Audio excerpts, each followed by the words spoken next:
விடியாத காலை பொழுதாக விளைந்த கலை அன்னமே.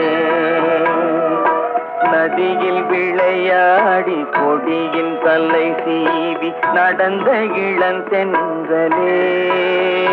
வளர்பொதிகை மலை தோன்றி மதுரை நகர் கண்டு பொலிந்த தமிழ் மன்றமே.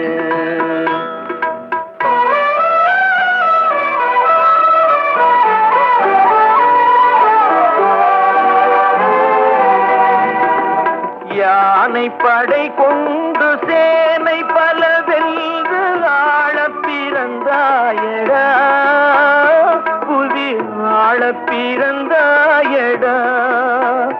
அத்தை மகளை மனம் கொண்டு இளமை வழி கண்டு வாழ பிறந்தாயடா.